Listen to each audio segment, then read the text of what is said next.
грандиознее, быстрее, ближе друг к другу, по-настоящему. Там, где мы видели границы, станет просторно. Ограничений будет меньше, возможностей больше. Как вы сказали, когда это станет реальностью? На самом деле, эта реальность уже у наших ног. Добро пожаловать. Скоро увидимся.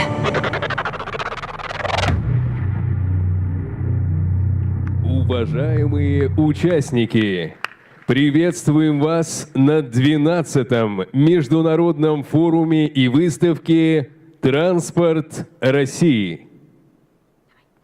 Для выступления к трибуне приглашается Евгений Дитрих, министр транспорта Российской Федерации.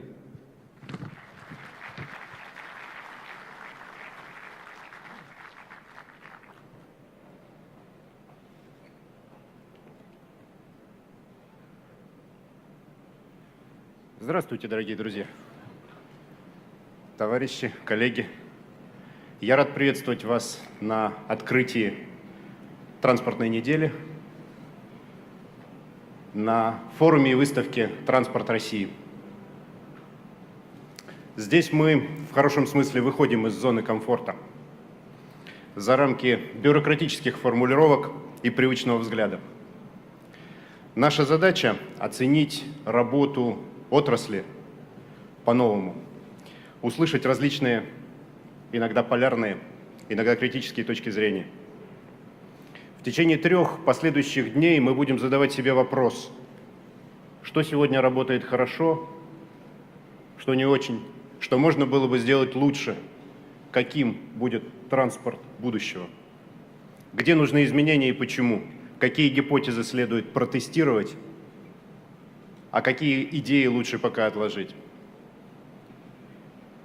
Ответ становится яснее, когда мы четко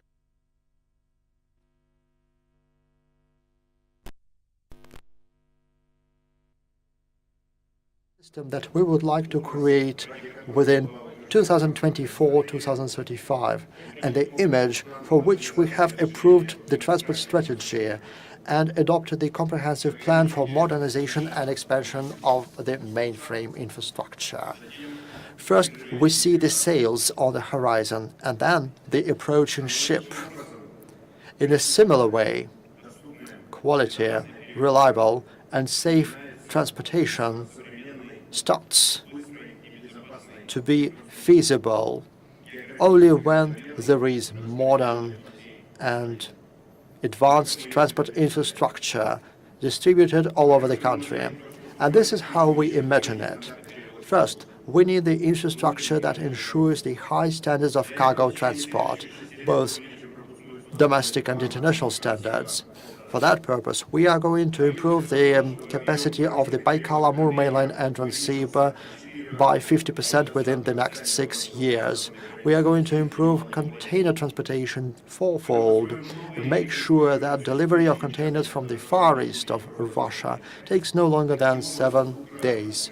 We are going to rebuild and renovate the road Europe-Western China to diminish the route from Moscow to Samara and from Moscow to Kazan by half. We are going to improve our port infrastructure in various basins, and the capacity of port infrastructure will be raised to 1.3 billion tons. We are going to build a dry cargo area in Taman, the Chaika coal terminal in the Dixon port, and also we are planning to expand the infrastructure of the transport hub Vostochny Nakhodka. We will pay specific attention to the Northern Sea route and increase the cargo flow to 80 million tons. We will create year-round navigation around this entire route. We will also pay close attention to the domestic water ways. We will modernize the infrastructure of the Moscow Canal and renew the river fleet. And of course, modern infrastructure can't be imagined without distributed transport and logistics hub centers, multimodal hubs that will deliver the cargo flows on the routes east-west and north-south. This is what we are going to build. We need infrastructure that will ensure a high level of mobility and business activity of Russians. I'm talking about a considerable expansion of the inter-regional passenger transportation, bypassing Russia to 50%, and creating 66 airport centers in different regions of the country. Furthermore, as part of the first stage of the Moscow-Kazan high-speed railway project, we are planning to build a 300 railway from Moscow to Nizhny Novgorod. We are also planning to connect various cities with high-speed routes. This is why we are going to build 70 motorways and 16 road bypasses around cities. And of course, we need all of that to be noticed by people. New trains, new buses, new long-distance trains. This is what should create a new quality of life for our people, improve their comfort and transport safety. We need infrastructure that will ensure quality road traffic, as well as safe road traffic. This will be part of our national project. By 2024, we are planning to improve the quality of 260,000 kilometers, that is more than half of all the regional roads. The project covers more than 100 agglomerations with a population of more than 200,000 people in each. That's nearly 70 million people, almost half of Russia's population. And in the territorial context, it's almost the entire Russia. The project Quality and Safe Roads covers 81 Russian regions out of 85. It's not just about the infrastructure. While implementing the national project, we are launching the chain of ongoing technical transformations. We are introducing new technologies, new requirements and standards. We use life cycle contracts. We improve the construction process, making it as transparent and predictable as possible, from pricing to public control. Dear friends, it is obvious that in the future, the level of the transport system's digitalization will be a key factor of success. Right now, there is customer experience that is being created. It will determine the image of digital transport. Our mission is to create a single digital platform for the transport industry. This will be a single trusted space with access to transport services on the basis of the one-stop shop principle. There will be a digital green corridor created with fast and quality cargo clearance and the use of the Platon and GLONASS systems. We will inform the customers about the cargo thanks to the electronic paperwork. There will also be accelerated passage of cargoes, which will improve mobility.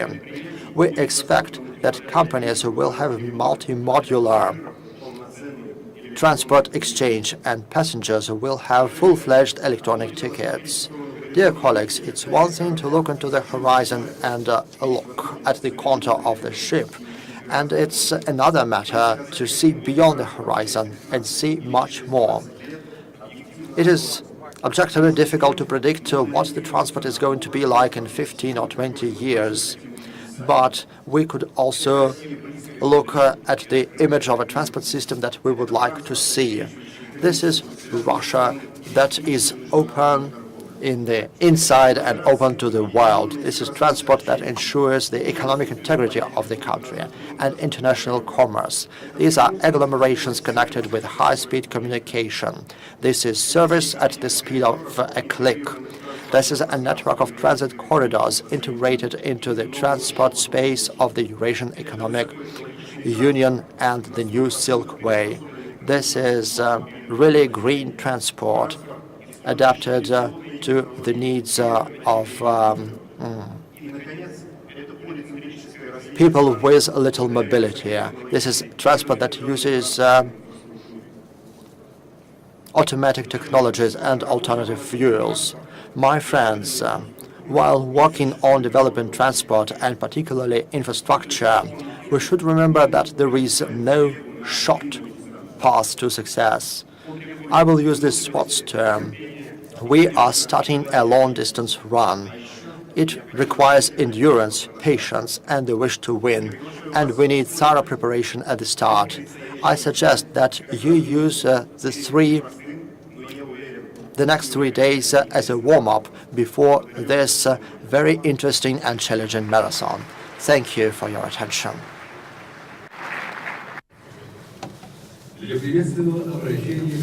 And now we would like to give the floor to Sergei Ivanov, Special Representative of the President of the Russian Federation on nature preservation, environmental protection and transport. So the floor is given to Mr. Ivanov for a welcoming word. Good morning, ladies and gentlemen. I'm sincerely glad to welcome you to the opening ceremony of this Congress, Transport of Russia. It's become a good tradition that it is being held now. Now I would like to read out the welcoming word from the President of the Russian Federation, Vladimir Vladimirovich Putin. To the participants of the 8th International Congress, of the 12th International Congress Transport of Russia, I would like to welcome you to the conference, and I would like to point out that the sustainable development of the Russian Federation and its regions is directly dependent on the development of the transportation network. Therefore, we attach top priority to the development of transportation. It is important that this Congress is making its contribution to this tremendous work. So we have very different people, officers of different kinds, experts who are making their contribution. They suggest the most topical subjects for discussion. They demonstrate the most promising developments, and such an approach, such an attitude is of paramount importance, because today we have set such objectives as the upgrade of the transportation fleet, development of the infrastructure, and of course we need to introduce modern technologies very rapidly so that they meet the environmental requirements, and we have to employ the mechanisms of private and federal partnership to its full extent. I would like to wish you success and all the best. Vladimir Putin.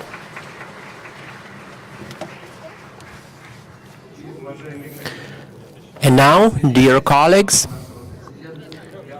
I would like to join our president. I would like to join the president in his words. So it's this event has been long expected, and this has been the case for over 12 years now. So we always consider the most acute subjects, and at the exhibition you can see the latest developments in all sorts of means of transportation: river transportation, marine transportation,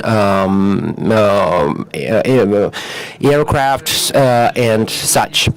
And Mr. Dietrich just spoke about it.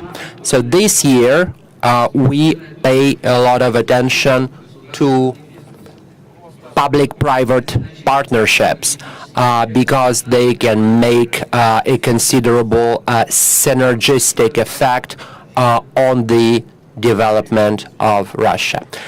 To the best of my knowledge, tomorrow a lot of attention will be given to this subject area. As a result of digital transformation, which is fully possible within the upcoming 5 years, and what it can give to us is an increase in GDP of 1%. And all of you understand how important it is. It also needs to meet the requirements, and it needs to comply with the expectations as far as the development drivers of the economy.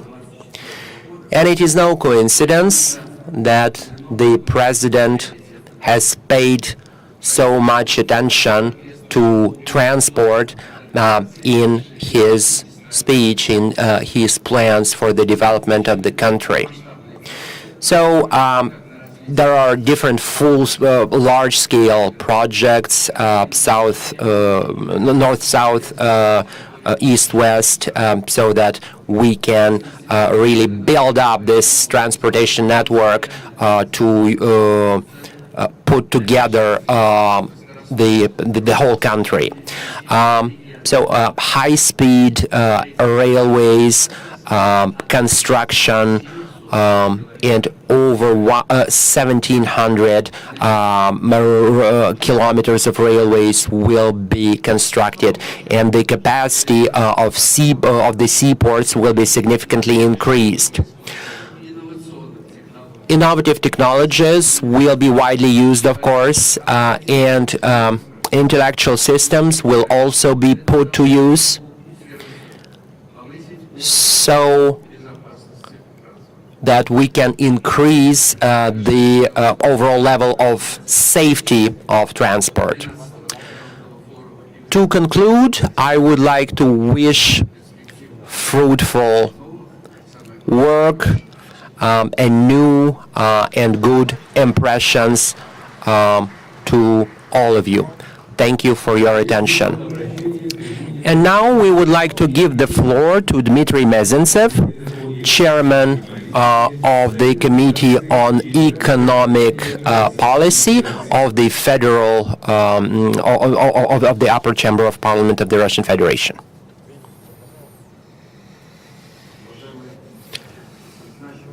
Dear participants of such a bright professional forum,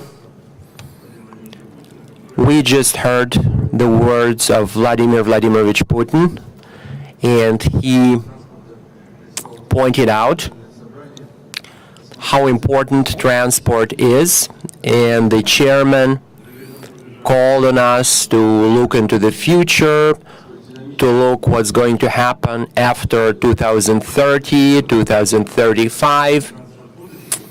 So we just spoke about what transport of the future will be like. And of course, it will blaze the trails for the development of all of the future developments in the area of transport. So we have to make it in line with the president's plan. And now I would like to familiarize you with the chairperson of the Upper Chamber of Parliament, Ms. Matvienko's welcoming word. So the forum is known as the largest professional event. It unites professionals from worldwide so that they can discuss key issues in the area of transportation development. And it enables us not only to make conclusions, to summarize where we're going to, but also we can make legislative initiatives. We can find out how we will develop transportation infrastructure and how we make it competitive. I am certain that the 12th International Forum Transport of Russia will assist us in finding ways to implement this strategy of transportation development in Russia, and we will find the right way to go into as far as developing transportation in Russia. So I wish all of you professional success. Valentina Ivanovna Matvienko.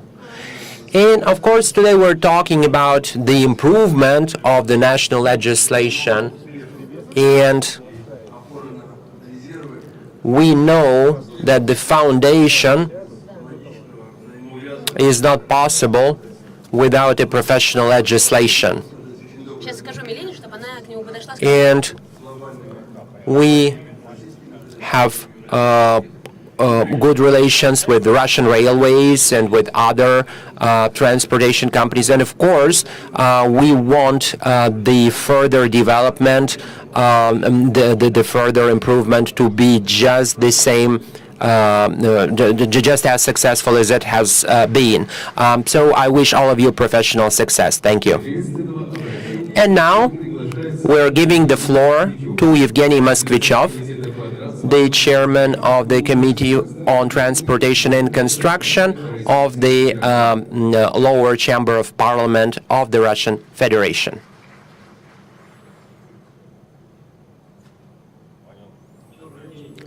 Good afternoon, dear colleagues. Let me read out the welcoming word from the chairman of the State Duma of the lower chamber of parliament. Transport plays a key role in the life of our nation.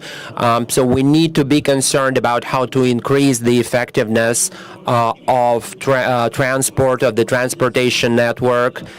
And it is a platform, the Congress that we are at now, it's really a platform for developing the infrastructure, for introducing digital technologies, and building up high quality staff.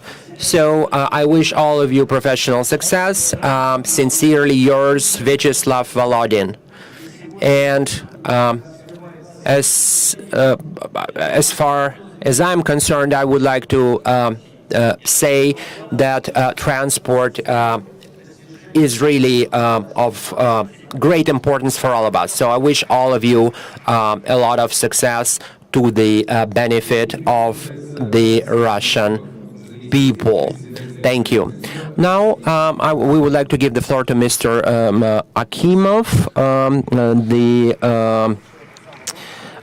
deputy of the co-chairman of the government of the Russian Federation.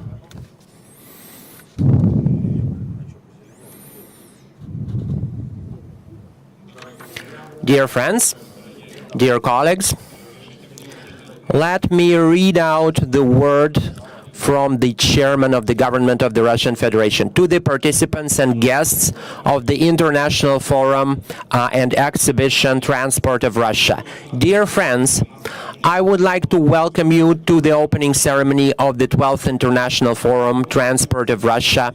Russia is a country of great distances from the capital to the most remote places, and it has a very wide transportation network. And this transportation network is vital for the development of the country's economy, and it plays an important role in increasing the competitiveness of the economy.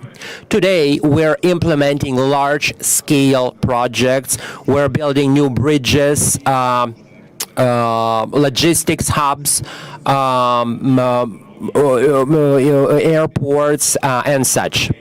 So we the transfer of the whole industry to digital technologies enables business and the whole country to meet new objectives. So every year, the Transportation Week gives a new impetus to the development of the whole industry. The participants will be able to conclude mutually beneficial contracts, and the exhibition will show the best developments in the transportation industry. It will help business to set up dialogue with different areas of the country. The chairman of the government of the Russian Federation, Dmitry Medvedev.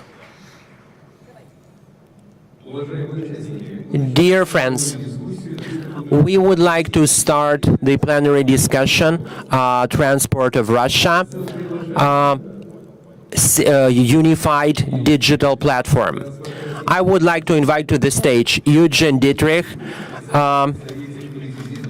Minister of Transportation of the Russian Federation, Dmitry Peskov, Special Representative of the President of the Russian Federation on Transportation, Vyacheslav Anishchenko, General Manager Aeroflot, Oleg Belozorov, General Manager, Chairman of Open Joint Stock Company Russian Railways, Kirill Varlamov, Director of the Foundation of the Internet Initiatives Foundation, Anton Zamkov, General Manager of RT Invest Transportation Systems, Evgeny Kavnir, General Manager of ONO Digital Economy, Alexei Semenov, the Deputy Chairman of Technocrat, the Director General Yandex Taxi, Viktor Parakian, the Deputy Chairman of Infotrans, representative of the Association Digital Transport and Logistics.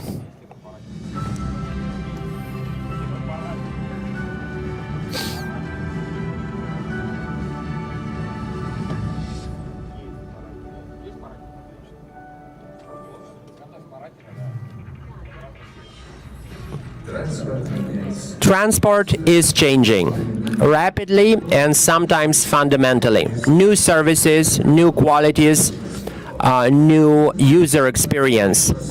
Business is transforming logistics chains. We have big data and the boundaries are obliterated. What was impossible yesterday is possible now.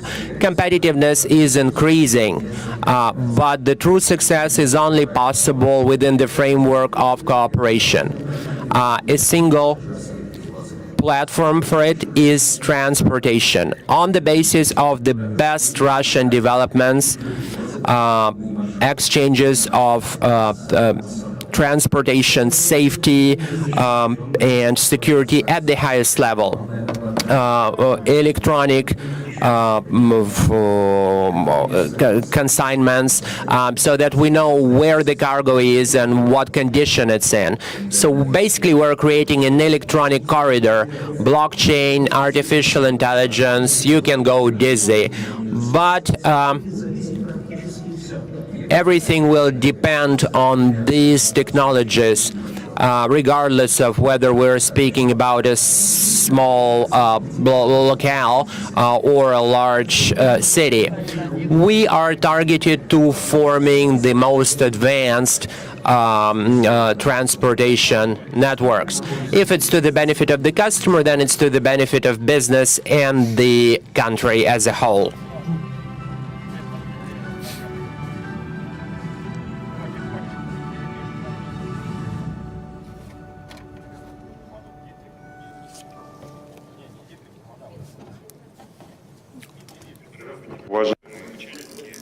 Good morning, dear participants and speakers of our plenary discussion, the single digital platform of the transport industry. Thank you very much for finding the time with all your heavy schedule in discussing this paramount issue, the transformation of the industry. Thank you, dear speakers, for finding the capabilities to leave that comfort zone mentioned by Yevgeny, by Mr. Minister in his presentation. We are going to discuss today the policy of digital transformation in general and in our sector, and the main ideas and projects on establishing a single and protected transport space in Russia and approaches to managing such large-scale transformations as the digital transformation. And to conclude, we are going back to discussing strategic issues, that is, how the digital is going to help us resolve the challenges in the transport sector. The format of our discussion will be quite simple. It's not just some high-flown speech. It will be just some small presentations, 3 to 5 minutes, answering questions, Q&A sessions. And if we look at the Transport Week program right now, we can see that today is called the Digital Day, but in actual fact, every day of our forum has a lot of information about digital technologies. And this means that IT has become a paramount part of transport services. We are doing digitalization, which will open new opportunities for the growth of the sector and the country's economy as a whole. In our today's discussion, we have both representatives of the government and the industry leaders, but all of them are digital transformation leaders. To start our discussion and answer my question, the question of the moderator, I would like to give the floor to Maxim Akimov, the Deputy Prime Minister of the Russian Federation. Maxim, recently there has been a forum which was called Digital Transport Corridors, and there you said the following, and by the way, you are one of the most quoted people in the area of digitalization and digital transformation in Russia. And even before the plenary session, I looked into some of your quotes. You are one of the leaders and inspirers of digitalization, and I can share your quotes to everyone who is interested in them. You said that the transport sector is the ideal subject for digital transformation, and there's a huge potential for economic performance growth up to 35%. So what should the government do together with the private sector to ensure that transformation and digitalization you mentioned? You have the floor.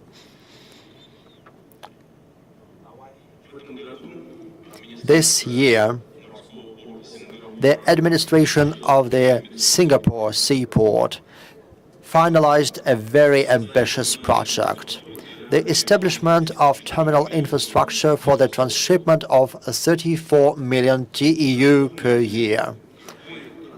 What do you think? What step has this administration taken? This year, after concluding this construction, it started the removal of these new capacities to a new platform to create a brand new port for 62 million TEUs. The pilot section of the Shanghai port, with 16 operators, transships 4 million TEUs with 80 automatic platforms. And the only technical challenge that these people are facing is to find out how, without an operator, and given that the ship's position close to the port is not always stable, so the most important technological challenge is how to put a container on the ship and later on the platform with mathematical precision. There are three things that really kill the fourth one, and that's very clear. No one can escape from that. That's the scale, the speed, and precision. Those are three things that kill the fourth one, marginality. And I believe that no single industry or company, no matter how advanced and global it is,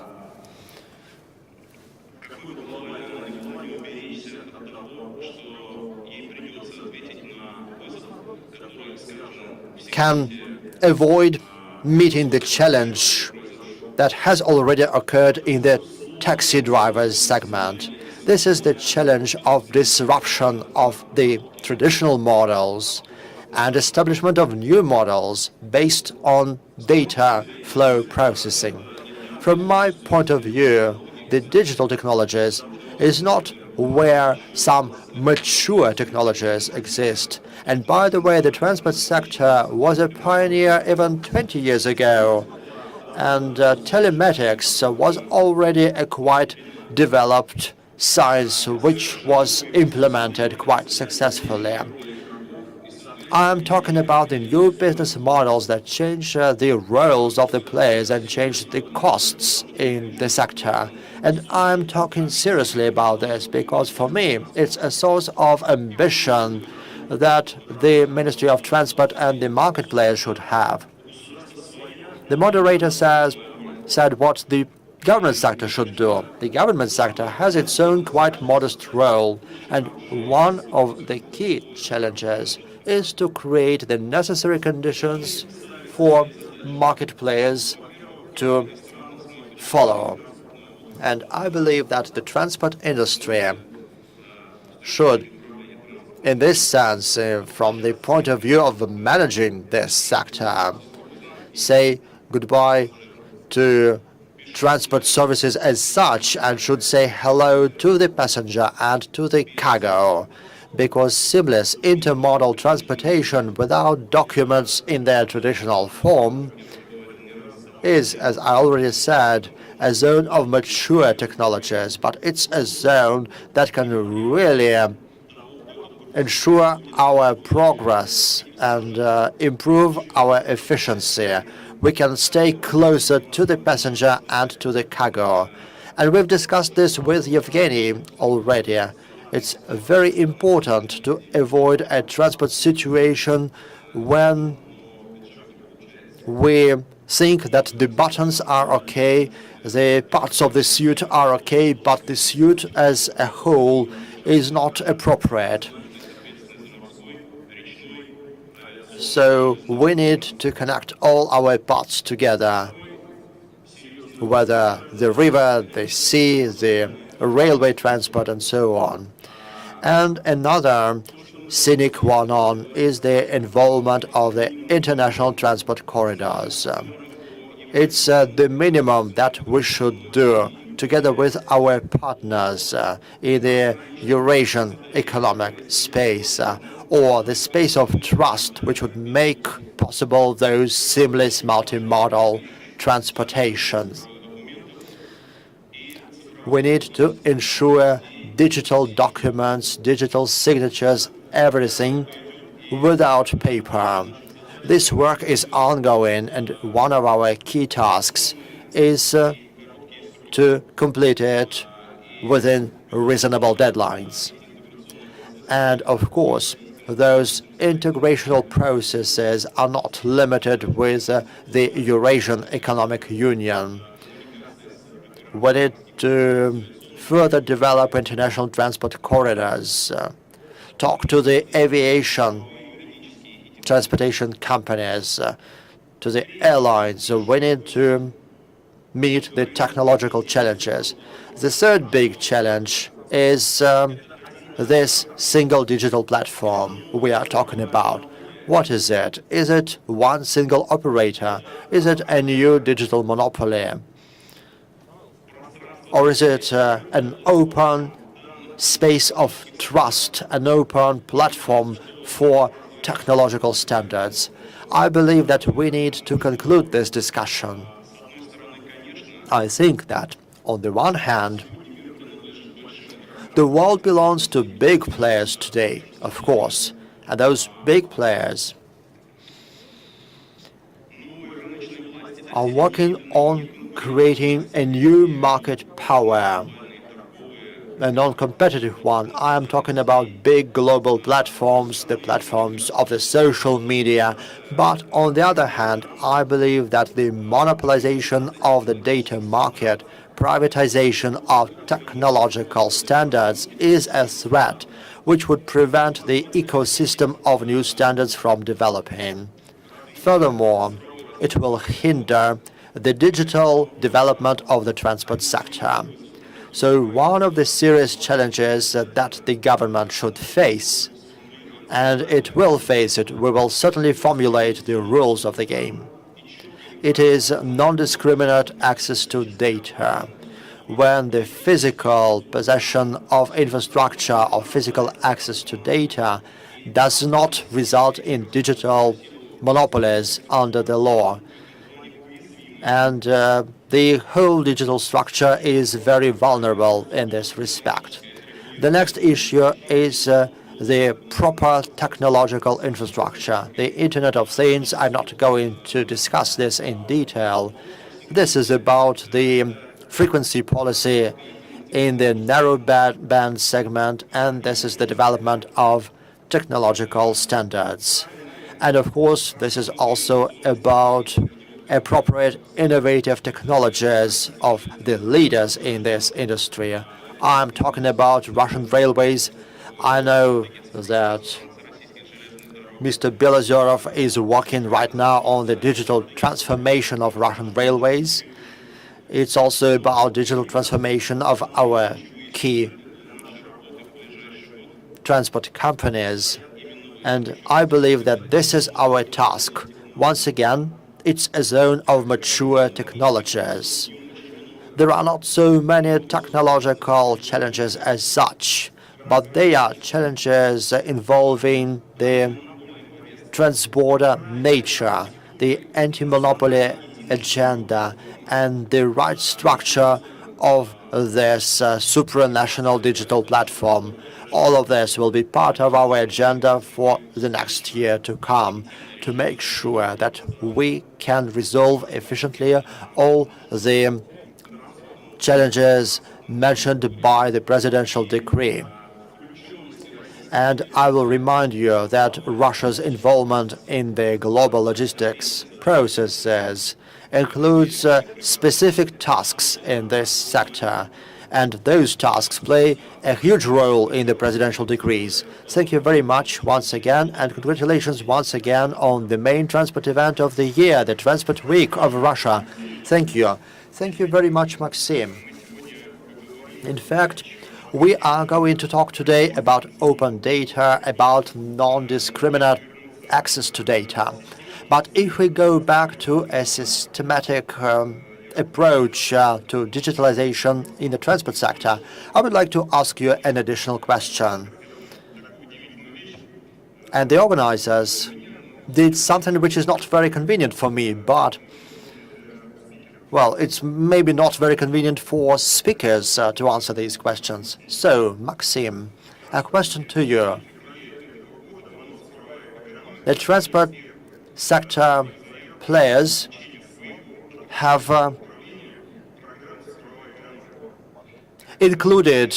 been one of the first to include their sector, the development of their sector, as one of priorities in the digital economy program. So is it going to remain a priority in this program, or what is its future? Answer. Well, the answer is very simple. This digital economy program is about 6 areas which are well known, and those areas cover all the industries of Russia as a whole. Data management concerns all the industries. Mathematical education development concerns every industry. This is the basis for everyone and for everything. And the leaders of digital transformation and the digital leaders should be those industry leaders. And once again, it's not about implementing technologies. This is about the changing of approaches. You cannot just do this digital transformation while being a side player. because this concerns everything. This is all interconnected. This is within the industry. For example, digital transformation of the medical sector is also within this health sector. It's the industry players that should do this. And on the left of me, there is a digital transformation leader who is going to implement the program of developing logistics and transport sector. And I believe that in every specific sector, from education to construction, this is the key approach. And I believe that there are three priority sectors: healthcare, education, and transport. And those are the government programs where it's the industry leaders that should be guiding this process. Thank you very much. And right now, we still have some borders between the means of transportation, and I am planning to discuss digitalization for specific means of transport, for specific areas. It's an open secret that Russian railways transport a lot of resources, and they are going to expand this transportation.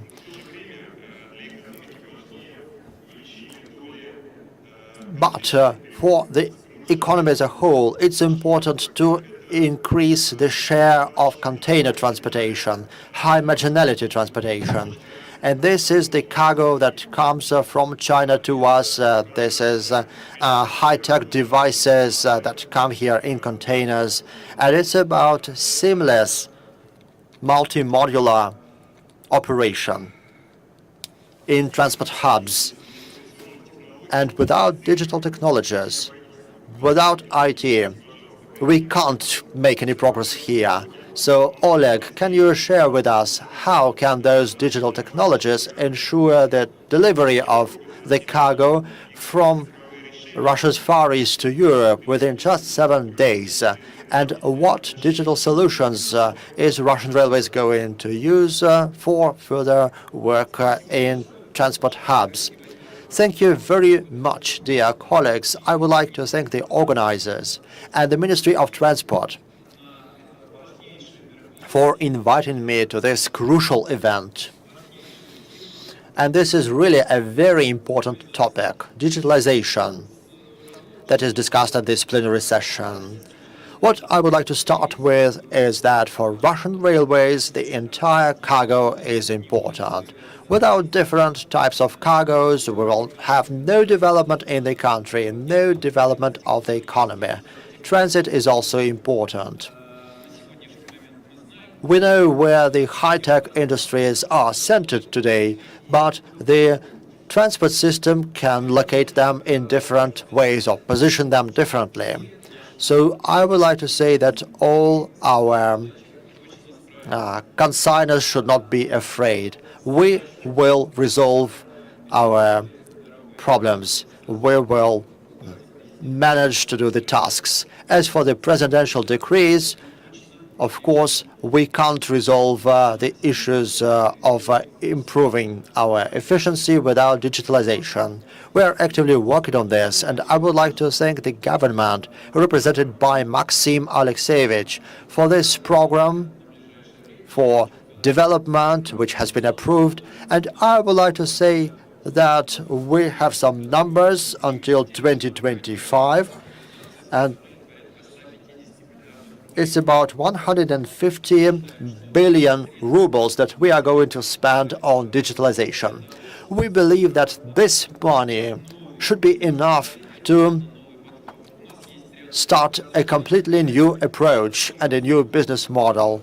Our KPI is as follows, that the share of services in the digital form, 75%, and the part of tickets sold electronically is also 75%, even though I believe that this figure will be amended, and the role of electronic documents is about 90% by 2025.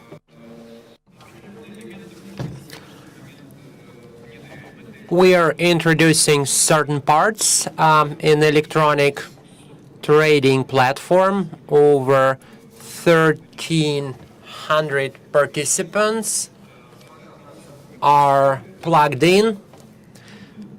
So it's about 2% of the participants of our market, but the share is growing. But as soon as we start to introduce new services, we have more participants that are joining. What Mikhail Vasilievich said, that seamless connection will be an important element. Digitalization is really good. I think that another thing that we will have to speak about is how to unite technologies, because they can seriously change. We work with cargo senders very actively, and with cargo recipients we have an application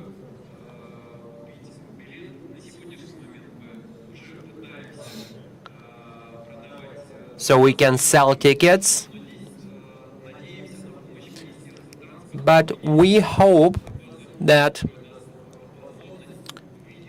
our transportation ministry will make it possible to purchase tickets for several means of transportation. And we will have to do this too. I'm not going to speak about achievements. I will say a few words.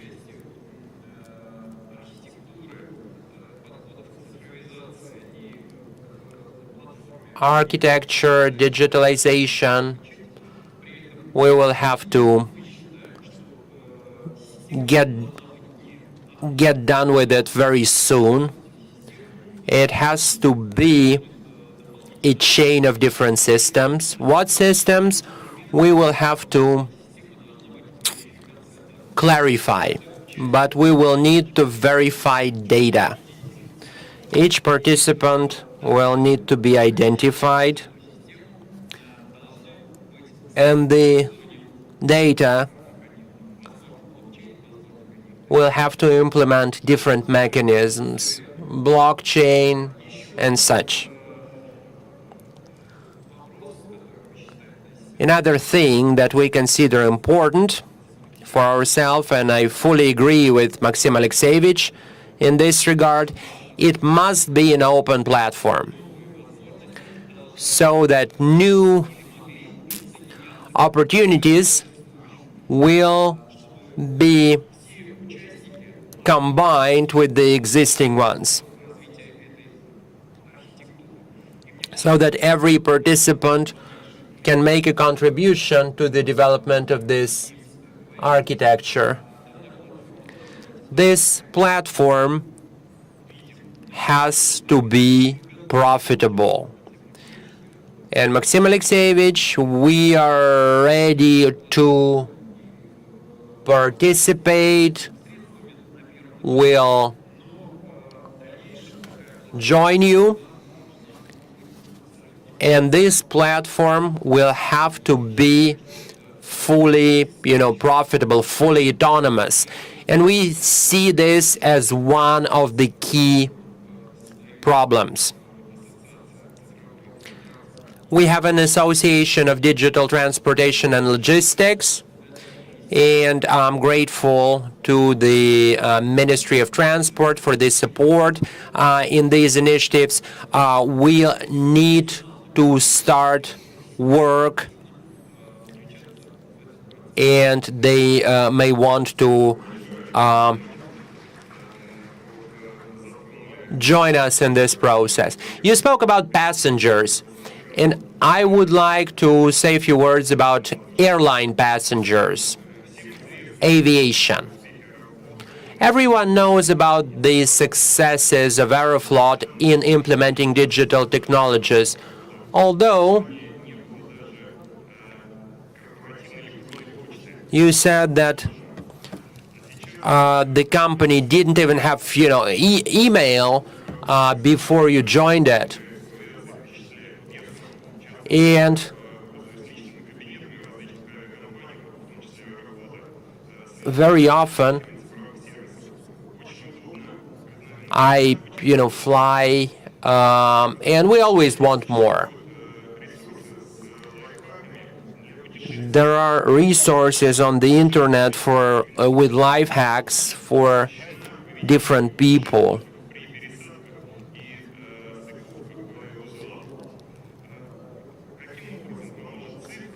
How will digitalization help here? And will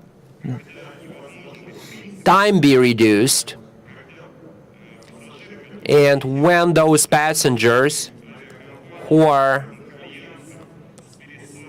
on different flights from different airlines and they make a transfer, but when will they be able to use a single ticket? Thank you very much, Maxim Alexeyevich. Dear colleagues, it is an honor for me to speak in front of you and tell you a few words about digitalization. Let's speak about Aeroflot.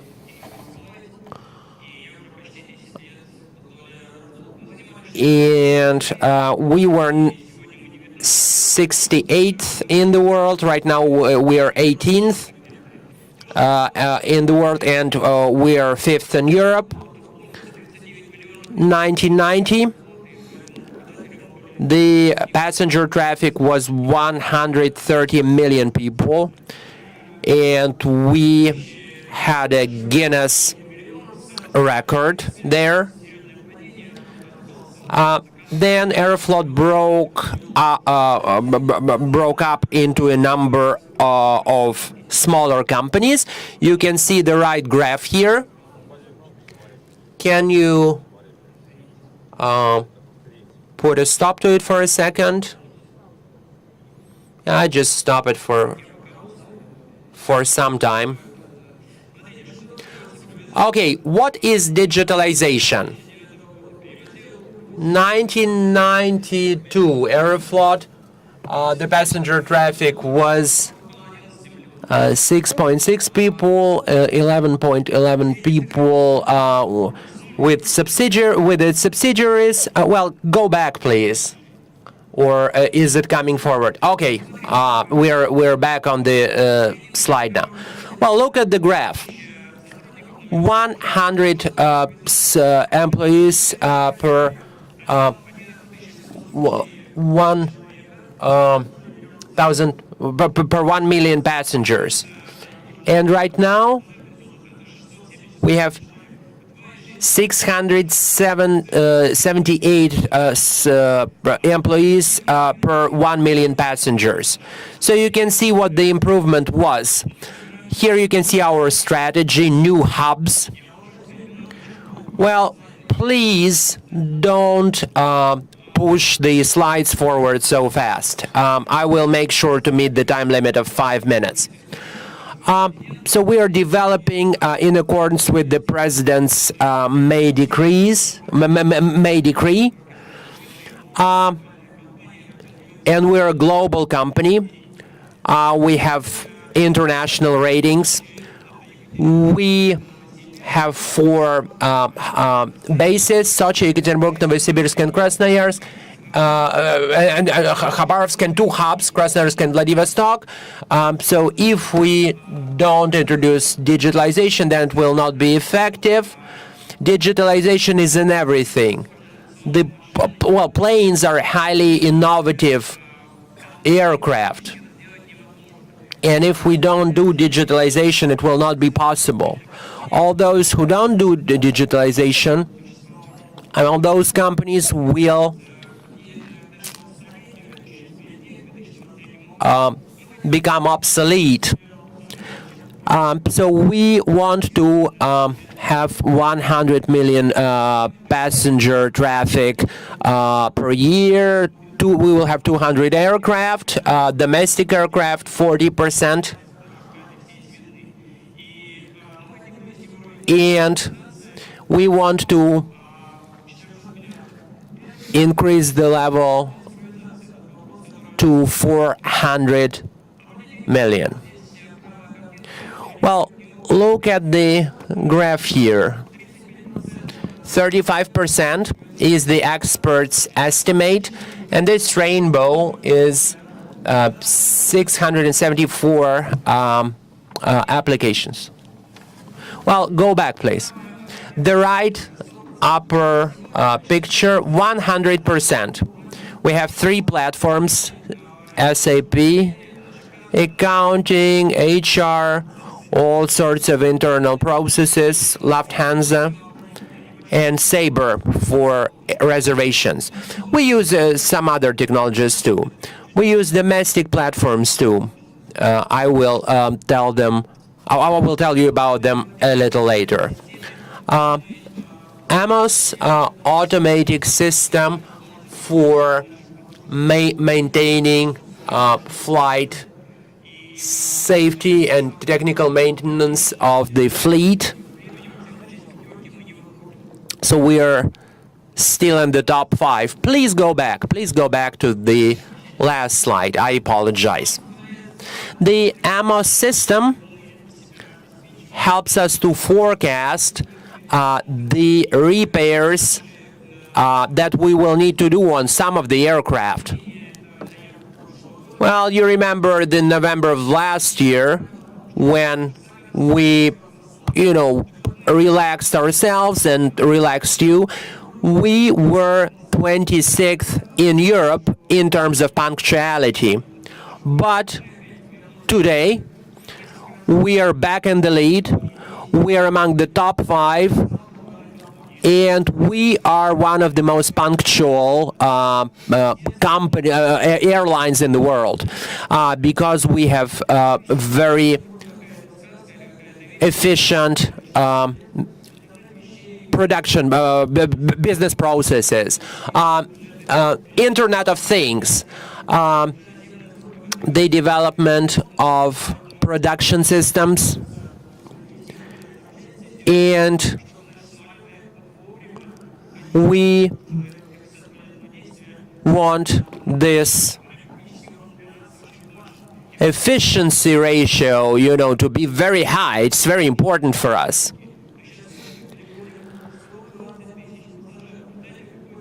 And, if there is any collapse, then we are at a halt. Crew Tablet is a unique development, is a unique achievement. Our airline, our cabin crew and our flight attendants have these tablets. They immediately know what you ordered, what transfers you will make, and such. No one has this table. And at the end of the shift, she puts a tick, okay, the flight's finished. And she will help you to make purchases in the Sky Shop.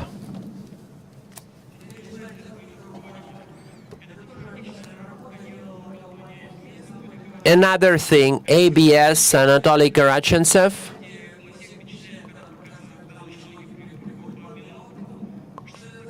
What is this? Today at 7, I uploaded, go back.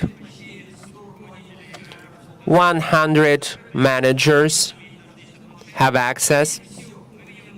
So we see everything. We see all of the data. And I can analyze it. The top managers of Aeroflot can make decisions at a new level. And today, if we look at an average indicator, 100 people per 1 million passengers, if we have 36 million passengers, then it means that we'll have to have 36,000 people. Thanks to the digitalization, we'll have 25,000 people. So this is the number. Please move on. Development of big data. The only thing I can say is the development of new customers. So these big data provide us with 1 billion of additional profit, and we're moving to artificial intelligence.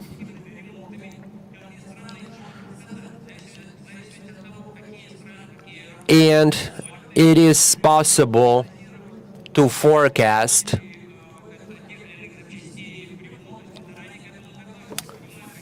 and we will prepare for it.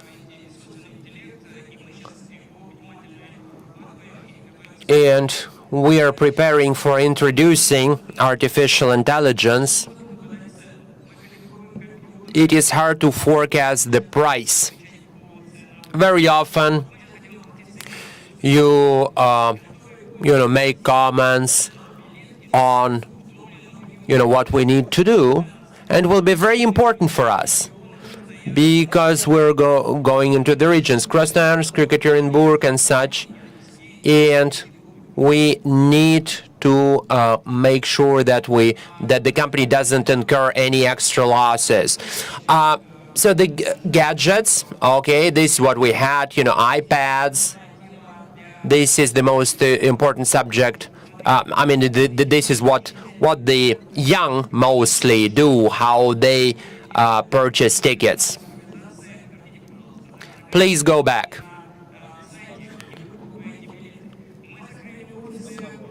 We shut down in Paris, the offices in Paris, in London, because everyone's online now. So if you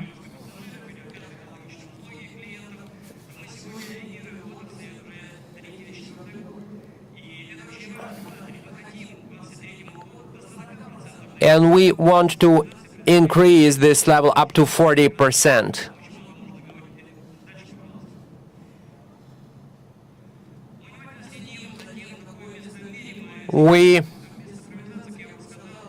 Without digitalization, it is not possible to develop airlines. Aeroflot has been fourth in terms of digitalization for the second year in a row.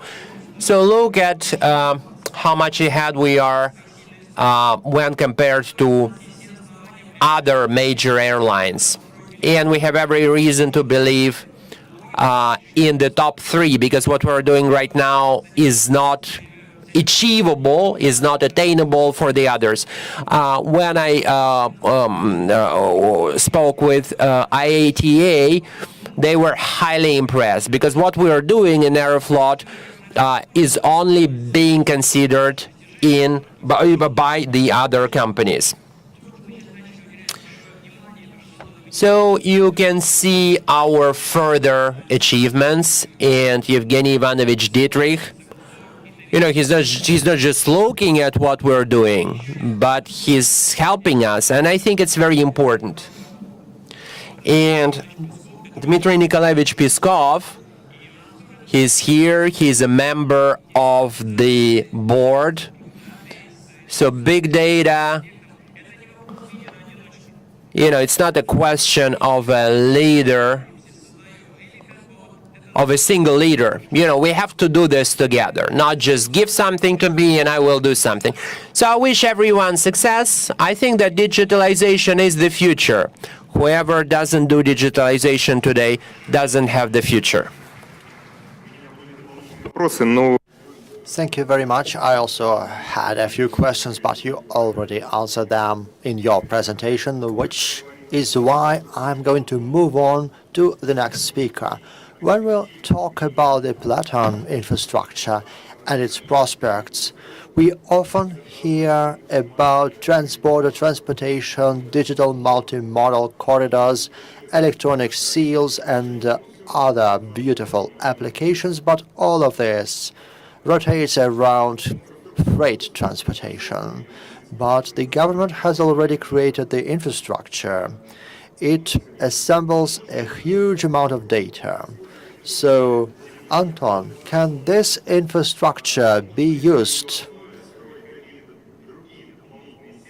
just to collect data, or maybe even provide additional services which are not connected with cargo transportation?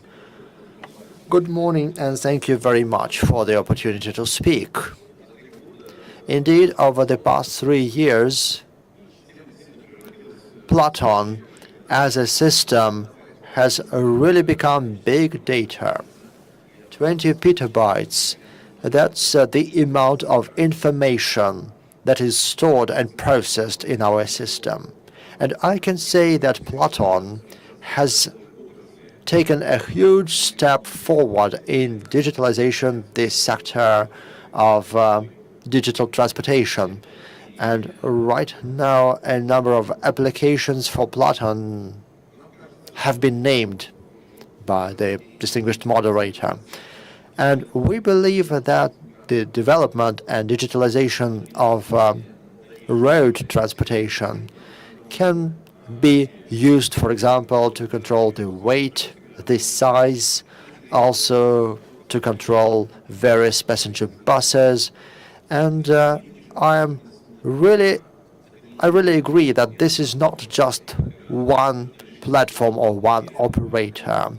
We need to resolve 2 global issues here. That's the technological integration and working with the data, because every industry participant has a huge amount of data, but we need to put this data together. Only in that case can we talk about a single digital space. So what is Platon from the point of view of today? This system has 1 million onboard devices. These are devices that provide data in real time. And there is a cryptographic information production method, so all the information is protected, and every device is identified in a unique way. We have a control system. It's about 600 points where information is read in an ongoing way. Every day, we register 2 million transactions. That is passing of trucks via different points. As for passenger cars, I asked my colleagues about this just 4 days ago. It's 200,000 passes of passenger buses. So this system covers the entire country, and it allows us to register any device, any vehicle, not just a 12-ton truck.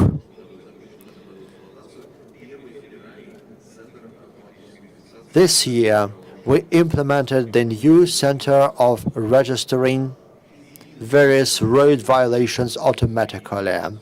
There is a single administration point in Tver, and from this center, all the road violations are registered around the country.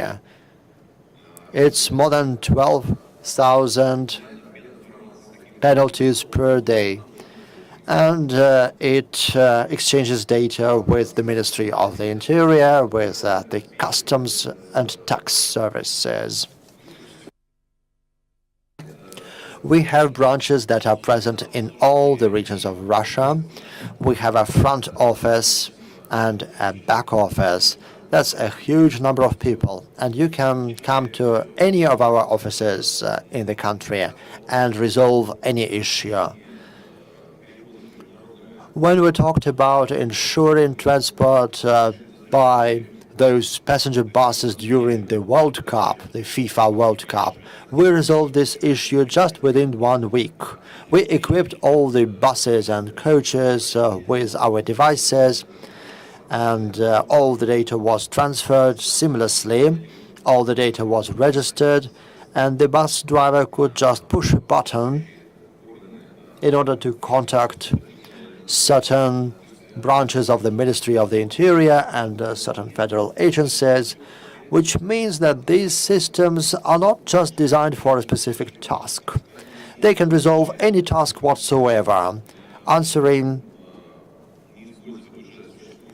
one of the previous questions, why not use the Platon digital system for other tasks? That's quite simple. For example, we can use our onboard devices and they can be connected with other peripheral devices. For example, that can be a tachograph. There can be a digital tachograph which will be connected to our device. A registrator or a video camera could be connected to it. And as a result, we could resolve very quickly the issue of controlling this very complex area. And of course, we should remember that we are now working on a size control system without any critical changes in the existing systems. We have 2 data processing centers. They both process a huge amount of information, and if some other information is also processed by them, it's not really critical. We just need to work a little bit on controlling the infrastructure of roads. So Platon, as a digital solution in the truck industry, is, I believe, a very good example of creating not just one single IT solution. This is a solution which would help us resolve almost any tasks involving the road transport. And that's it. Thank you very much. That's very interesting. I can't imagine the volume of the data which will be assembled within this infrastructure. And who is going to own this data? Is this a public platform or not? The platform is, of course, public. It's government-owned, and all the operations on this platform are carried out in accordance with a concession agreement that we sign as a concessionaire. As for the use of data, I believe that it should be regulated by a specific legislative act or by a specific law. Because right now the status of this data is not defined. Of course, this is a public system, a government-owned system. The whole infrastructure is owned by the government. But how can we use this data? How can we spread it?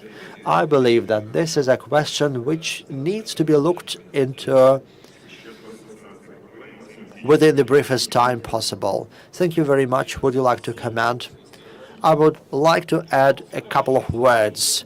The issue that has been raised right now is a key issue for all government-owned information systems or any IT systems which collect data according to the law.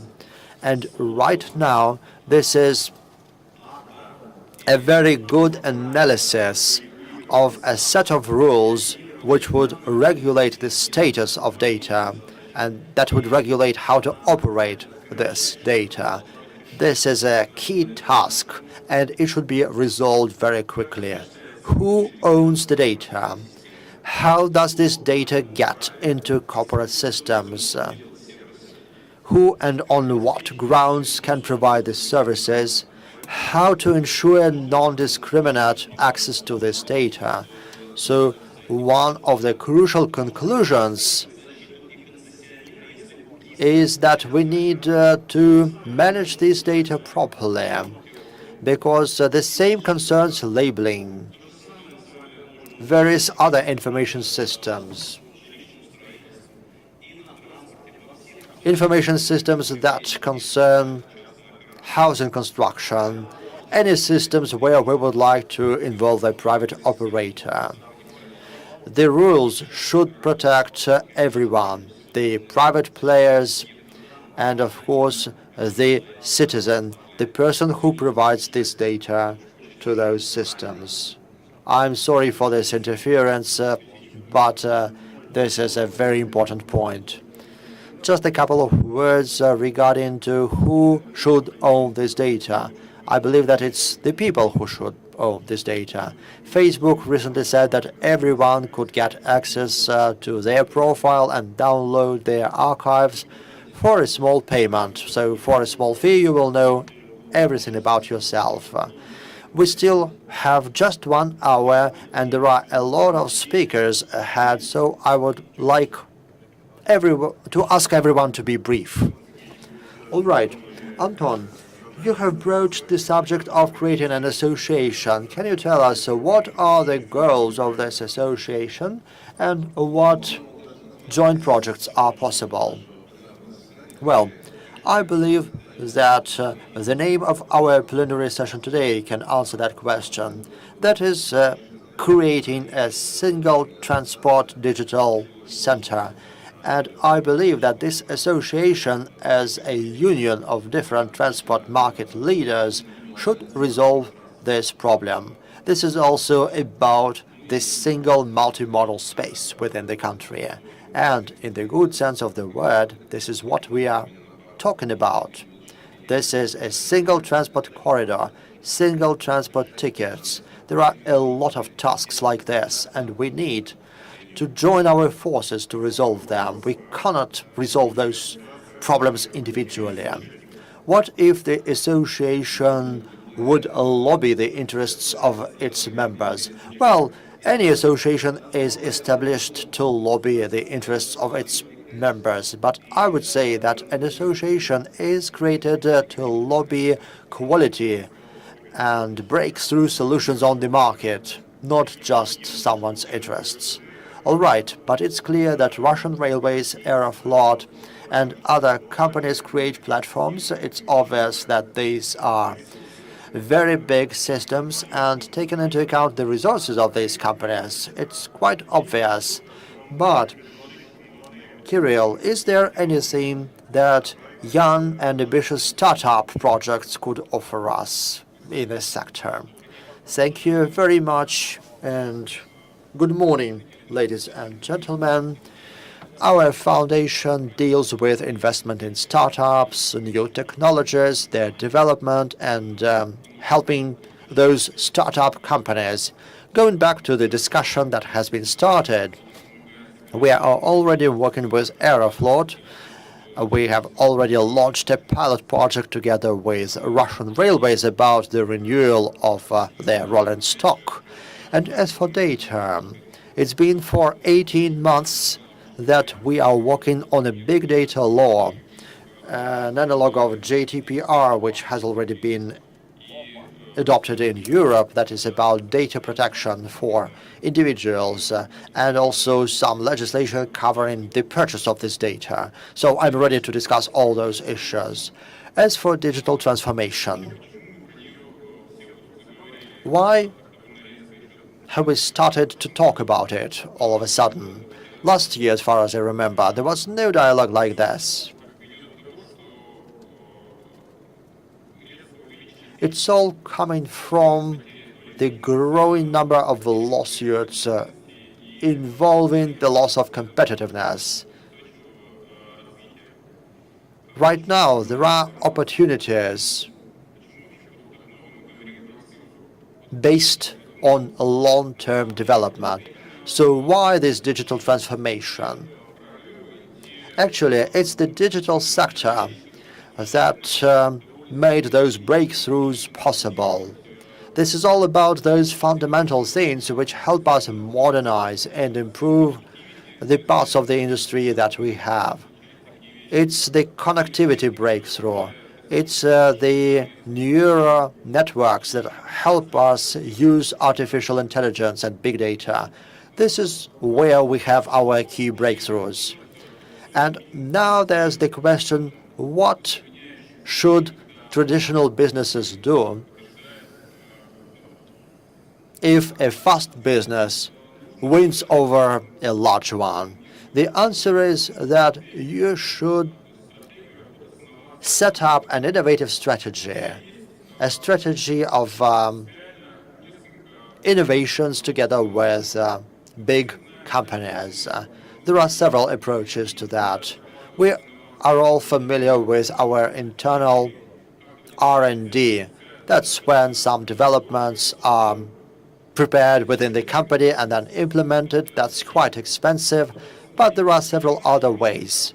We can also cooperate with our own entrepreneurs, with international entrepreneurs, or we can buy ready technologies.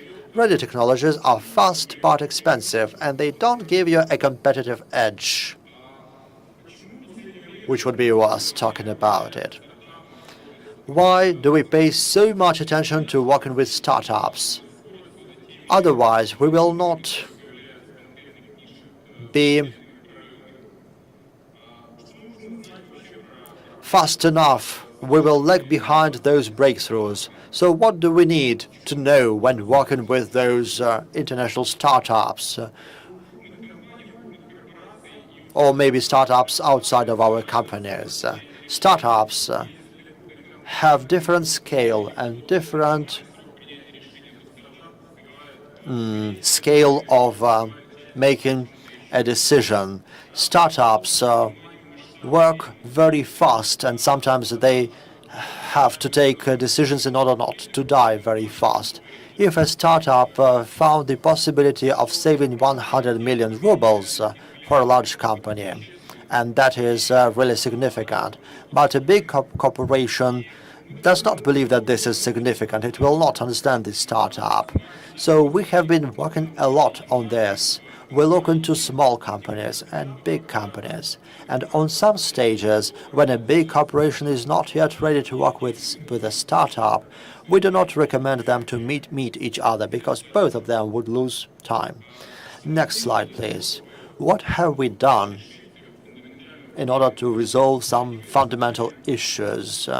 We have started the initiative of creating a standard for working with innovations within big corporations. There have been some strategic initiatives, such as by Sberbank and other big corporations. So why do we need this thing? It is aimed to describe the main processes that should be done in a big corporation to start working with innovation. A corporation should give the answer. How does it work with innovations? In what cases should it do some internal R&D? In what cases should it work with external startups? How to launch those processes? In some cases, we can see that there is an understanding, there is a special department within a big corporation, and then we find out that there is no procedure for the acquisition of a certain service. And it turns out that a big corporation should spend another year in order to buy another product or service. 1 minute left, please. Yes, I'll be brief. The key task on which we should work, and this is the main hindrance right now when working with innovations, that's the corporate culture and a system of motivation. We need to have a system of motivation that would penetrate throughout the whole company. Right now there are some KPI systems, but the culture of working with innovations is not really developed. We have small tolerance for risks and failures. Next slide, please. We work a lot with different companies. We launch pilot projects, and there are a huge number of examples which are connected with improving efficiency of resources. improving energy efficiency, profitability, and reliability. So I suggest that large corporations take a considered approach to this, and so that they start to understand that working with innovations is as important as a marketing strategy or an innovation strategy. This should be part of the innovation strategy. Thank you very much. Thank you, Kirill. And we have a guest from an innovating company, Tigran. Can you tell us about the trends that, in your opinion, will determine the image of the market for the next 10 or 15 years to come? Good afternoon. Before I will speak about the future, I think that it is very correct to understand what we have here today and what seemed like future a few years ago. Those areas that are in a digital condition. So what seemed impossible a few years ago is possible now. I would like to say a few words about what we are related to. As of today, we have 600 cities, over 500 cities in Russia, and most of the cities in Kazakhstan, Armenia, and Georgia.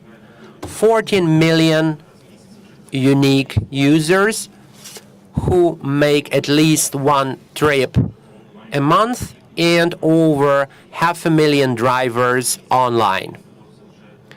Those cars that make at least one trip per month. You can see how many people have become digital. So we have a new way of consumption. You know, it's more effective.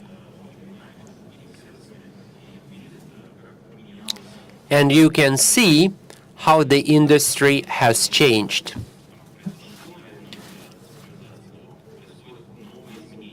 So you can see that the cars, personal cars, are used differently. Car sharing, if you want to go to your countryside home, then you can rent a car by the minute. And it is a very effective way to suppress, to reduce the number of traffic jams. So Moscow is among the world leaders. It's not just number one in Russia, but this is the second largest service in Europe and in the world. And on the whole, Moscow is on the forefront in car-sharing technologies. Yandex has a large ecosystem of different services. You're familiar with them.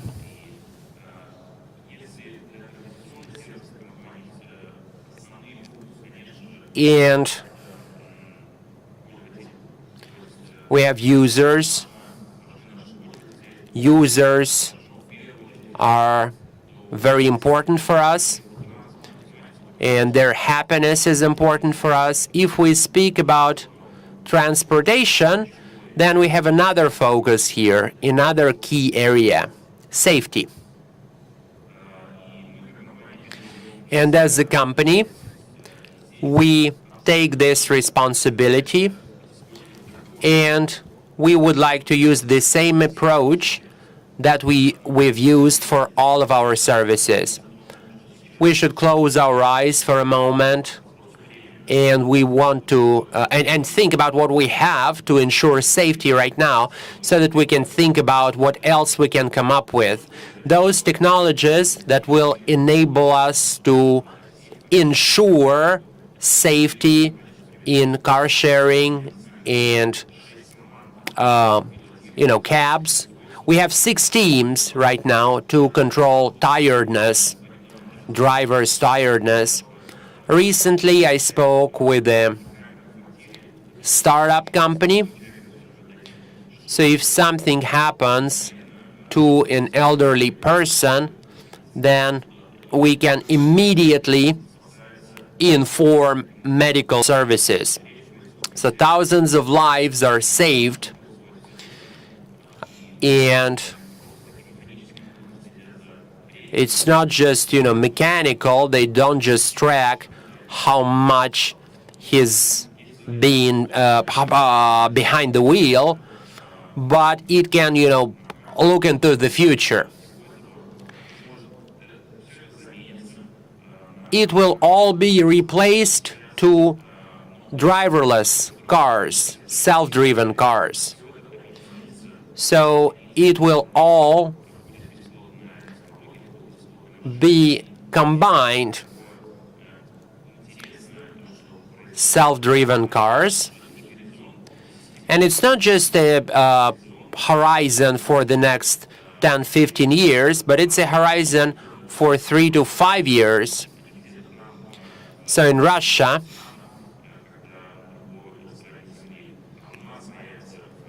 we will have cars that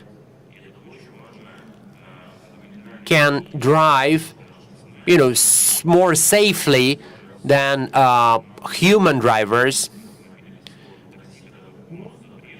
If it's we have there are large cities, and you can call a driver, a self-driven car. So there is an engineer on the back seat with a red button, so he can press this button if necessary, but the car is sort of riding by itself. So this is what the future is for us. Dmitry Nikolaevich, I know that you have a special attitude towards driverless transport. Would you comment on this? Is it really near future, and what we need to make it happen? Thank you for your question. We need to make a normative act shortly in Moscow and in Kazan, so we can test these means of transportation. So if there is a red circle with an letter A, it will mean that it doesn't have a driver. But we have to be clear on this. Within the next 2 to 3 years, no self-driven cars will not be available within the next 3 to 5 years. Visibility has to be good, so we cannot use them at night, not in winter, and with good signs. These are key restrictions. Waymo, a division of Google, they are starting commercial operations in Phoenix, in Arizona. It's a very good place for self-driven cars. Very good weather, fewer than 20 rainy days per year, lots of sunshine. So here in Russia, we don't have such conditions, but we are investing a lot to make it happen. But still, we also have flying self-driven cars. Our American competitors are ahead of us. Commercial drones. So by conservative estimate, there will be 2.4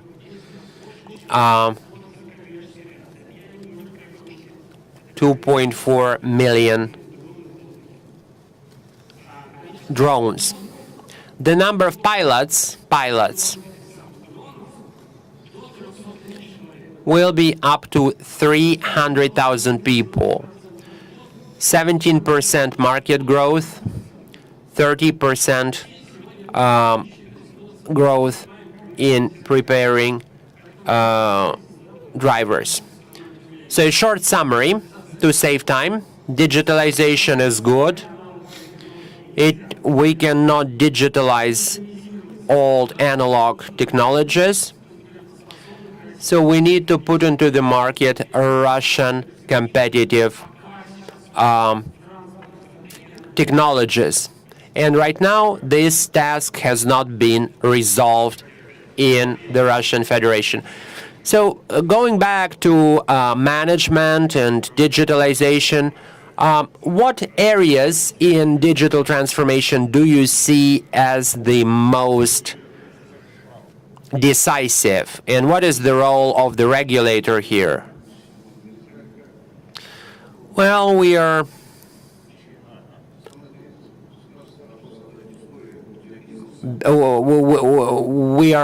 behind the timeline.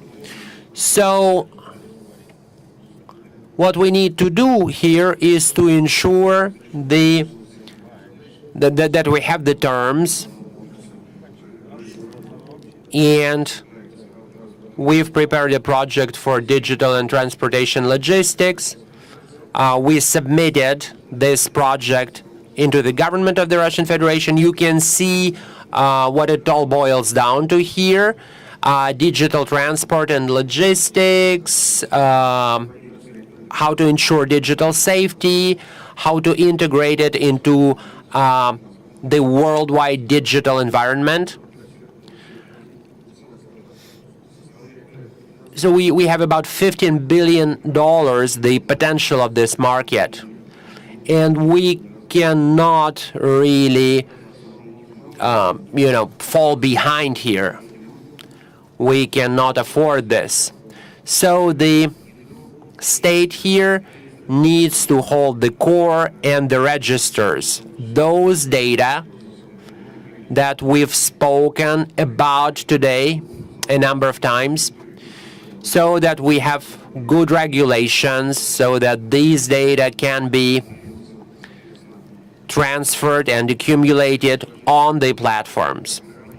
Another important task is to form a single protected digital environment, the environment where the data can be transferred.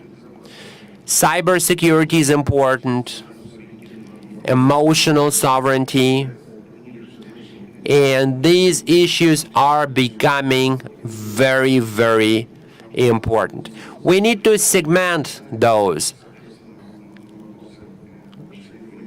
areas of transport, self-driven cars, self-propelled aircraft. So the role of the government is very important here. Next slide, please. You can see a few services that will use this information environment. It will be based on the basis of the Platon system,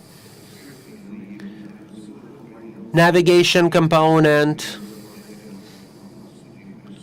We have satellite resources, GLONASS, and the system that we've set up is a result of the most humane use of space technologies.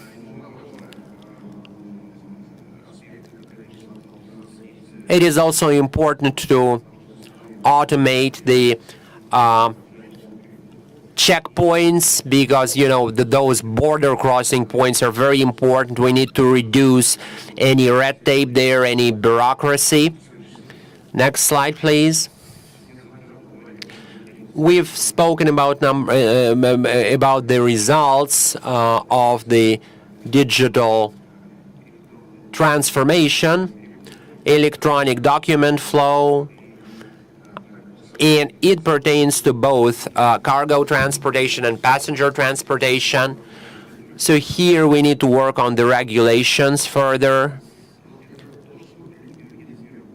Air cargoes So it's very important that people can buy a ticket from point A to point B if they need to make a transfer on the way, but it's a single ticket. It's very convenient. And as far as cargo transportation, it's fully evident again. So it's not just a consignment. It's a full set of documents related to insurance, it's pro forma invoice and customs documents, everything that was listed on the previous slide. The electronic chip that we're working on right now, it will have all this information. Next slide, please. We spoke about data registers, monitoring system, 4,000 registers, 5 billion lines there, 5 billion entries. 5 billion entries in GLONASS too. And they contain personal data. But statistics, the statistics from this system, these systems enables us to see, what's going on in each airport. So we have online data for passenger traffic, and of course we must use these data. And digital operators will be using these and create digital products.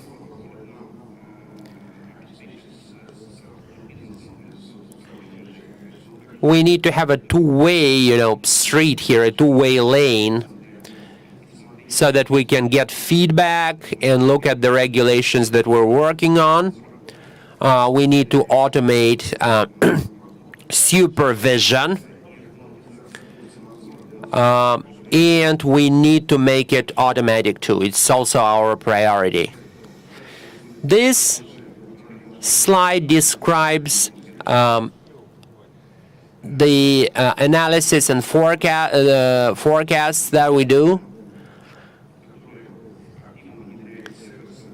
We support those companies that actively introduce these services.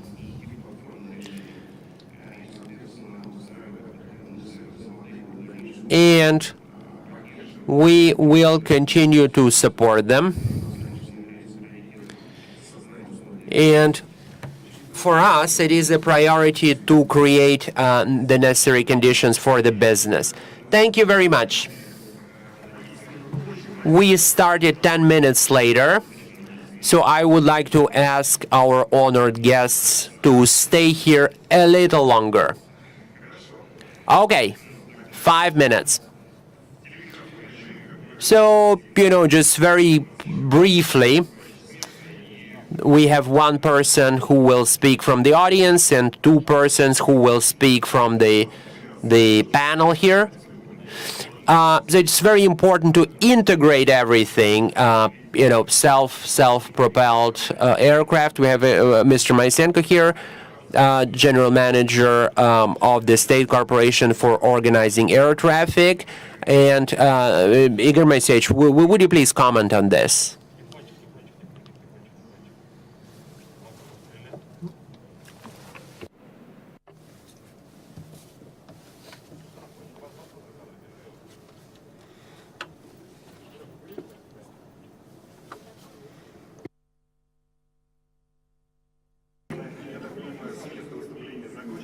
As far as I understand, the questions from the audience are over, so we'll have to ask you a question from the rostrum. Dear colleagues, we understand very well that in terms of automatic driver-free systems, it's a very important process and we are part of it. Now that our corporation fulfills the services for air navigation of all the participants, of all those who use the airspace. We understand that all the UAVs that are used are covered by this system. This is the global trend. We are lagging behind a bit, but I should say that we are working on UAV use in Russia, and that's both commercial use and individuals' use. Of course, we have adopted some rules to limit the possibilities due to some objective reasons, because sometimes the control over UAV movements is not perfect. Furthermore, sometimes some authorities do not have information about the whereabouts of those UAVs. Sometimes there are technical difficulties involving communication. And so this is why we are implementing projects that regulate such flights and provide equal access for all the users of the airspace. For that purpose, the Special Transport Agency of Russia has started the establishment of a single control system. This is a throughout process, and it involves some client-oriented interfaces, ensuring the safety of the airspace. Thank you very much.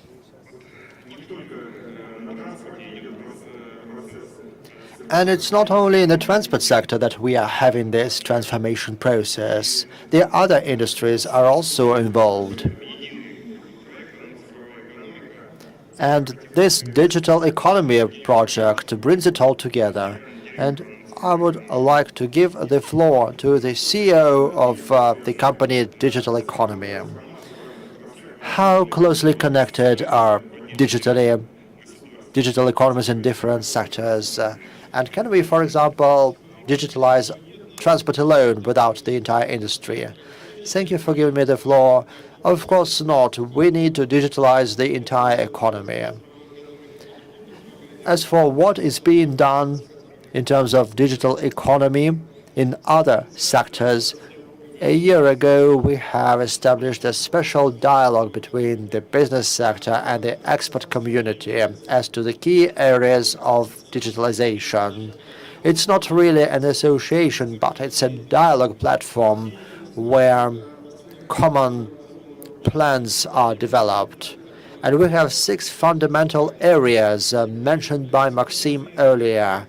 And this is really important for all the industries in this structure, including the government sector.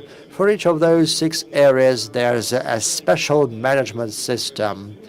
When there are plans created for the next 6 years, and the business sector as well as the expert community are involved in creating those plans. The professional communities are also involved. There are special expert groups and working groups. There are representatives from the business, and it's all approved by the government sector. At the current moment, we are working on certain industry sectors. We've also been working on transport and logistics, because these sectors are also going through digital transformation. We are working on digital transport. We've invited our colleagues to an inter-industry dialogue, and one issue that has been covered is the digitalization of transport. There are some areas of digital transformation of the transport sector that look promising thanks to those big databases. It includes those intermodal operations with cargo and passenger transportation, delivering corridors via Russia with the use of digital seals and other technologies. And it's also all about the construction of roads. All those areas are quite promising today, there are no elaborated plans for now, and those areas are part of special projects developed by the Russian agencies together with the expert community. We would like those plans to be synchronized with the plans of other industries, because transport is, of course, heavily dependent on what's happening in the agricultural sector or the energy sector. We're all colleagues, and those colleagues, for example, in the energy sector who do this digitalization, would also like to ensure logistics and data exchange between different industries. That's the plan for creating the economy of the future. And believe me, there are a lot of plans involving transport and its development, starting with wireless internet, or energy efficiency, or preventing cybercrime in the transport sector. Everyone will feel safe. There are also plans for digital transformation of companies that could be of interest to big companies. There are plans for preparing leaders of digital transformation in the educational system. As a result, we have experts who know a lot about the economy of data. And there are many other things. Together with the digital economy, we should ensure a dialogue between all the stakeholders. And of course, we would like to hear the voice of the business sector, as well as the voice of the experts here. And the government should also be involved to ensure the success of digital transformation plans. I can see a lot of colleagues who are ready for that, and I invite you all to cooperate within our digital economy platform. Thank you very much. Vladislav, are there any specific features of running this digital transformation project? Of course, there are specific features. It's an intra-agency project which is unfeasible without being connected to everything else. I haven't prepared any slides. I would just like to share 3 simple ideas with you. Along with all that has been said today, there are issues with developing mainline infrastructure and nation-scale infrastructure. This is a project that costs a lot of money. Enormous human resources are involved. It's about $7 trillion rubles, and this is really a lot. This is why we need both planning and digitalization, which is why the Ministry of Transport has 3 major challenges. First of all, this is the proper focusing of what needs to be built and when, making decisions as to what projects should be started, what projects need to be completed. This is also an evaluation of the socio-economic effects of what we are doing. Do we really get what we wanted initially? And thirdly, it's about different technologies of designing and construction, because if we do not have this designing technology, the new technologies that would make the design process much shorter, if we don't have the technologies that accelerate the construction process, then we will not be able to achieve the results that we would like to have. Why do we need the data? In order to bring all those 3 tasks together. Thank you very much. That was another comment about data and data economy. And at a different plenary session, I already said that we should start a new religion of the data. Our discussion is about to be over. And now I would like to give the floor to the Minister of Transport of the Russian Federation, Yevgeny Dmitriev. We all know how much attention you pay to digital transformation in the industry. Right now, we are preparing a strategy until 2035. So what role will digital transformation play? And what ideas will be paramount for further development of this strategy? Thank you very much. I will put it slightly differently. First of all, transport should be punctual, both the start and the completion of everything. So I'm sorry that we have a slight delay. And first of all, I would like to thank all those who are present at this panel, all our speakers, our distinguished moderator. And I believe that this session has really been successful. No one has fallen asleep, which means that this discussion is really of interest. I would like to thank Maxim for his very important support. We will do this digitalization in the transport sector. We will meet your expectations. And we have started this long and difficult run. The world is changing so fast today, so we need to keep up. This is why we need to move fast. And I suggest that everyone present here starts this run, starts this movement forward. You've probably noticed, maybe you, maybe your children or grandchildren, noticed that the world is changing. Everyone wants a change immediately. For example, someone has looked up and found a certain toy from China on the internet, and this person wants this toy to be present immediately on the table. I want a ticket when I want immediately. My colleagues want all the tickets and transportation services when they need them. And all these challenges mean that this digital platform that we are creating, that companies are creating, will not just ensure services of a proper quality to give people what they want when they want. But this platform should understand when a person will want these things. It will help us understand what specific services people will want in the future. If I travel by Aeroflot, Aeroflot probably knows what dishes I prefer in advance.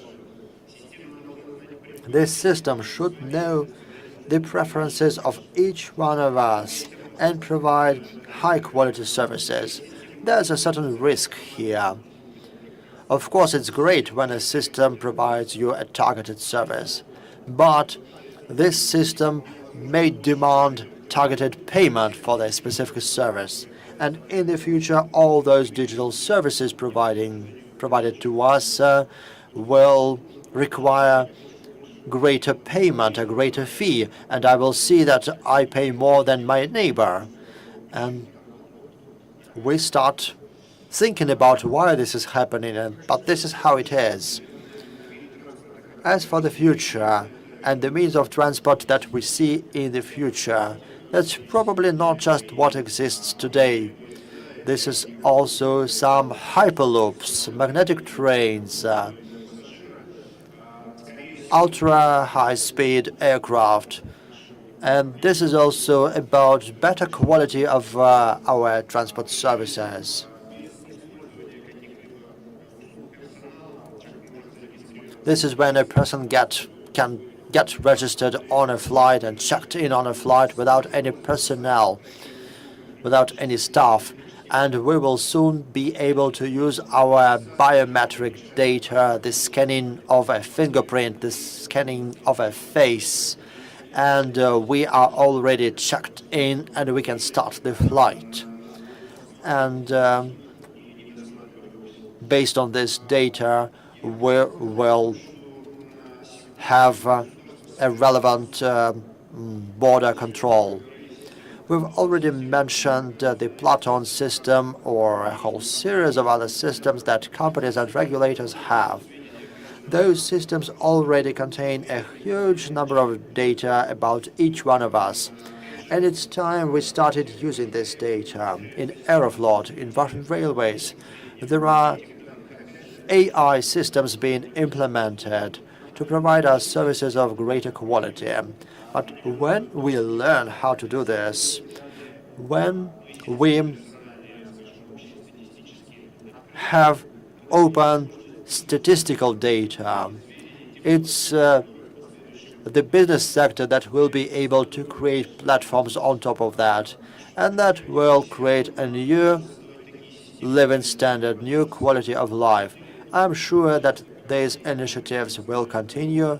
Should those initiatives be led by private companies alone, by some startups that could die tomorrow, or should it be the government that would encourage the development of certain platforms? I'm sure that this is an ongoing discussion, but we as regulators should respond to those changes and those challenges.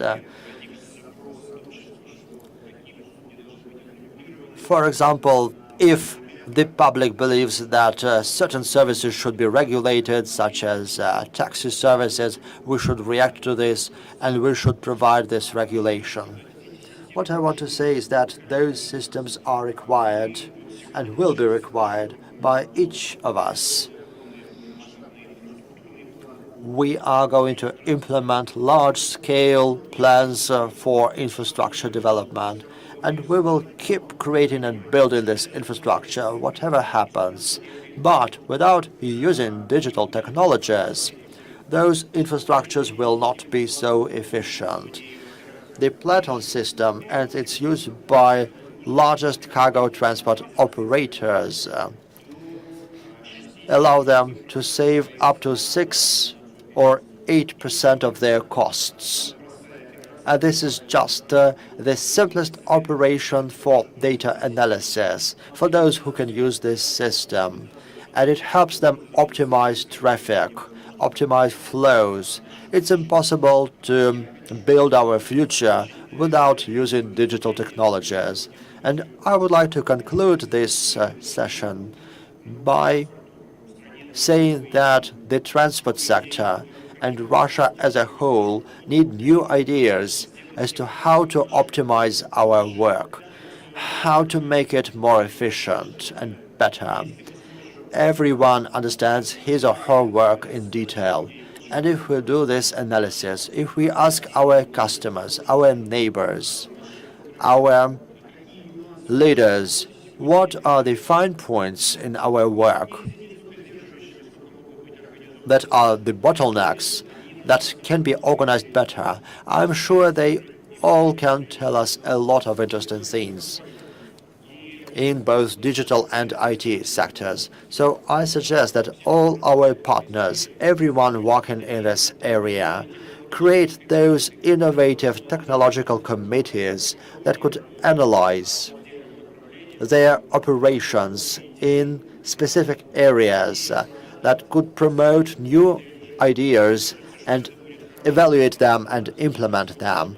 And I believe that this would be a great result of our today's discussion. And if in a year we meet again and exchange ideas as to how those committees are working, what new ideas have been implemented, this would be a great result of our work. And I thank everyone, the participants, the audience, the moderator who had a challenging job today, and I'm sure that we will learn a lot of new interesting things at the Transport Forum. So stay in touch.